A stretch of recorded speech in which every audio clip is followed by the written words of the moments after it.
Bismillahirrahmanirrahim. Assalamualaikum warahmatullahi wabarakatuh.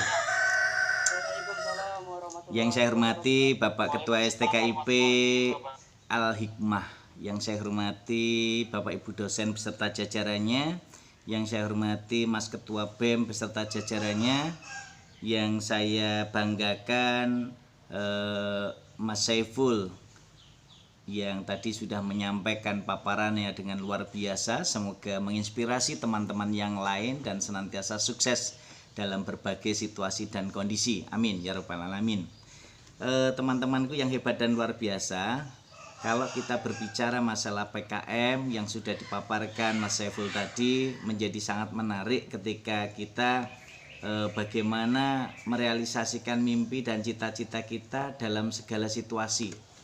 Nah, inilah yang harus menjadi titian bersama kita, bahwa untuk mewujudkan mimpi itu tidak bisa dilaksanakan hanya dengan perencanaan saja, tetapi harus ada upaya untuk bisa merealisasikan dengan 5B. B yang pertama adalah bersilaturahmi. Alhamdulillah ini teman-teman STKIP Al-Hikmah Surabaya melalui BEM ini sudah melakukan silaturahmi daring, silaturahmi virtual. Situasi kondisi seperti ini dengan mengundang Mas Syaifullah, mengundang saya, ini bagian dari silaturahmi.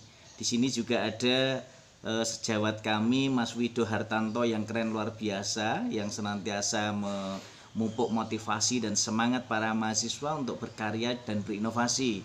Ada juga Mas Henry Yas Uguh dan kawan-kawan. Ini semoga senantiasa menginspirasi para mahasiswa yang hebat dan luar biasa. Jadi kalau kita berbicara masalah mahasiswa, tentu tidak bisa lepas dari upaya kita bagaimana kita mengidentifikasi diri kita. Tadi yang saya katakan dengan 5B itu untuk mewujudkan komitmen kita sebagai seorang mahasiswa. B yang pertama bersilaturahmi. Hari ini bagian dari silaturahmi kita.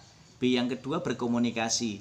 Strategi komunikasi yang baik, komunikasi lisan maupun tulis, komunikasi virtual maupun langsung, itu menjadi bagian upaya kita untuk menambah wawasan dan pengetahuan kita dalam segala situasi dan kondisi.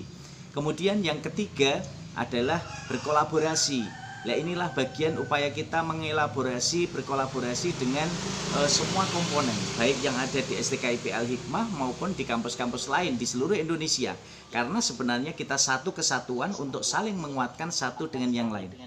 Nah, kemudian yang kedua, kalau kita melihat komponen-komponen kolaborasi ini, tentu akan memberikan kontribusi yang nyata terhadap segala situasi di sekeliling kita. Nah, yang keempat, kalau kita sudah memiliki teknik kolaborasi, teknik komunikasi, dan juga bersilaturahmi dengan baik, maka kita tidak boleh hanya sekedar merencanakan, tapi kita harus beraksi. Nah, beraksi nyata inilah yang nanti akan menghasilkan karya yang menjadi inovasi dan kreativitas kita.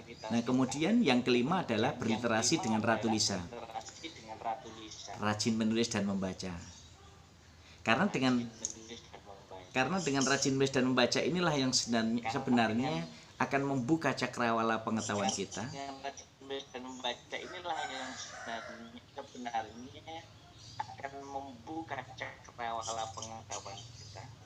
Nah, jadi komponen-komponen ini seperti yang saya pilah menjadi beberapa komponen.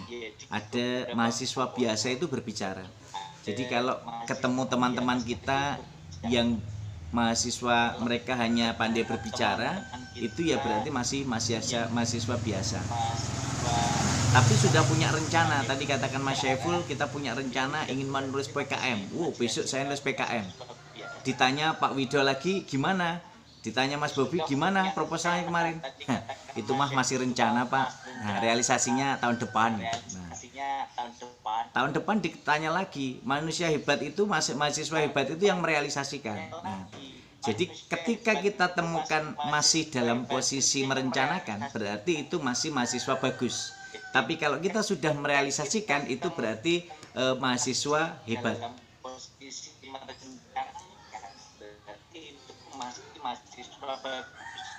Nah, kalau mahasiswa berprestasi itu berarti menginspirasi. dan mahasiswa sejati itu yang memiliki kreativitas, inovasi, kecerdasan, dan memiliki karakter yang menjadi teladan. Memiliki kreativitas, inovasi, kecerdasan, dan memiliki karakter yang menjadi teladan. Baik.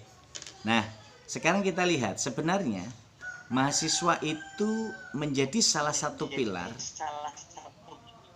kebutuhan yang tentu tidak bisa kita lihat dari satu sisi, tetapi harus bisa dilihat dari dua komponen, khususnya kompetensi hard skill dan soft skill. Dari satu sisi, tapi harus bisa dilihat dari dua komponen, khususnya kompetensi hard skill dan soft skill.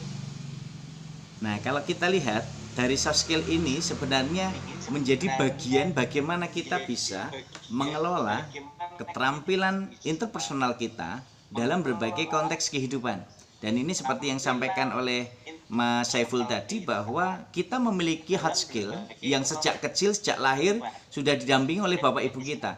Tetapi soft skill ini diperlukan kecendekiawanan, diperlukan kepiawaian, diperlukan silaturahmi untuk bisa menggali bagaimana kita menjadi manusia yang bisa memiliki performance, yang nantinya memiliki keunggulan, memiliki inovasi, memiliki kreativitas, dan tentu itu akan menjadi keunggulan kita. Nah, kalau kita bandingkan bagaimana hard skill dan soft skill ini berkelanjutan dalam beberapa komponen ketika kita menyiapkan proposal PKM bagi seluruh mahasiswa di seluruh Indonesia, khususnya di STKIP Al-Hikmah, tentu ini menjadi salah satu bagian penting yang ya tentu saja menjadi salah satu bagian nyata bagaimana kreativitas itu betul-betul menjadi komitmen, komponen, dan juga kekuatan yang terintegrasi. Nah, komponen dan juga kekuatan yang terintegrasi. Oke. Kalau kita lihat dari komponen-komponen hard skill, sebagai contoh misalnya, orang berlari, itu menjadi bagian dari komponen yang dimiliki oleh kita dalam kompetensi hard skill. Kemudian keterampilan menendang, bertahan, menyerang, itu pemain sepak bola jelas itu menjadi hard skill. Tetapi bagaimana soft skill yang dibangun dari kerjasama tim, kita bangun super team, ini penting. Karena untuk membangun super team itu butuh keikhlasan, butuh kelonggaran hati, dan butuh legowo. Sehingga memiliki upaya untuk mewujudkan mimpi dan kesuksesan bersama itu harus ditempuh dengan kegigihan, mengambil inisiatif, keberanian, dan juga berani mengambil keputusan. Nah, disinilah sebenarnya komitmen-komitmen yang terus harus ditata oleh mahasiswa-mahasiswa Al-Hikmah agar bisa terrealisasi mimpi dan cita-citanya. Nah, disinilah sebenarnya komitmen yang ada 3 pilar yang tentu saya titipkan pada teman-teman mahasiswaku yang hebat dan luar biasa di Al-Hikmah, yakni keterampilan belajar, keterampilan berpikir, dan keterampilan hidup. 3 pilar inilah yang tentu harus kita bangun dan kita realisasikan bersama-sama untuk bisa meraih mimpi dalam konteks bagaimana proses pembelajaran yang tentu akan terintegrasi dari ide dan gagasan dalam pikiran kita. Baik itu kemampuan untuk memicu keterampilan kognitif kita maupun kemampuan psikomotorik kita. Dan ini tentu akan menjadi salah satu bagian proses untuk menjadi sosok problem solving, sehingga kita akan bisa memecahkan masalah dan mengambil keputusan dalam menghadapi kehidupan. Nah, ini menjadi salah satu bagian keterampilan hidup inilah yang diinginkan oleh pemerintah melalui program PKM ini nanti betul-betul bisa menghasilkan proses manajemen diri. Bagaimana seorang mahasiswa memiliki visi, kemampuan beradaptasi, strategi komunikasi, manajemen konflik, dan manajemen waktu.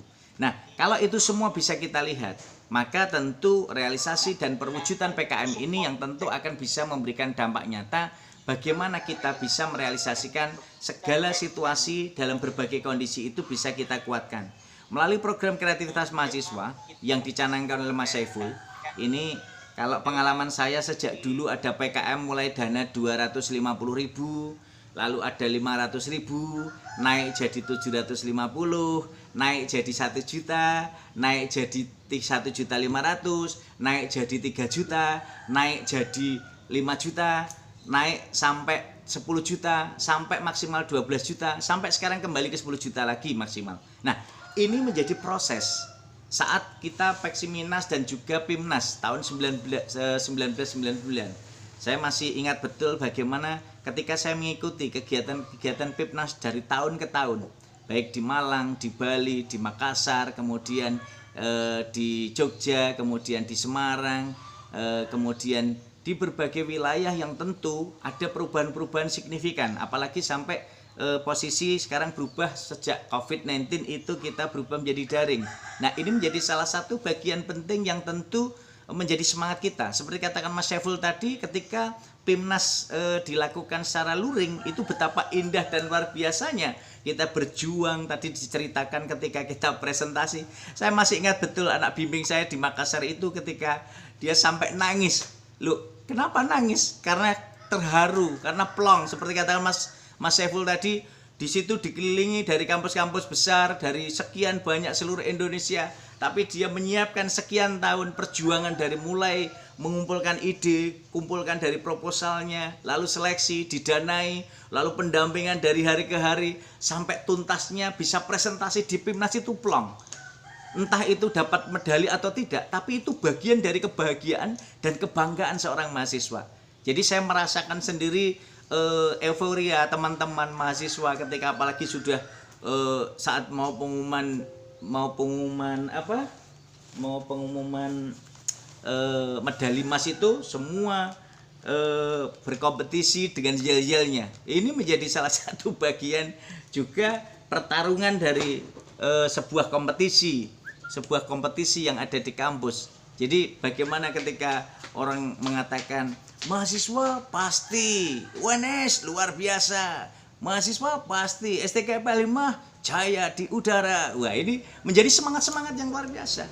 Jadi komitmen-komitmen seperti inilah yang sebenarnya menjadi salah satu bagian dikti menginginkan perangkat-perangkat PKM ini dimunculkan karena ingin membangun kesiapan mahasiswa di abad 21 ini untuk meningkatkan kesiapan bersaing.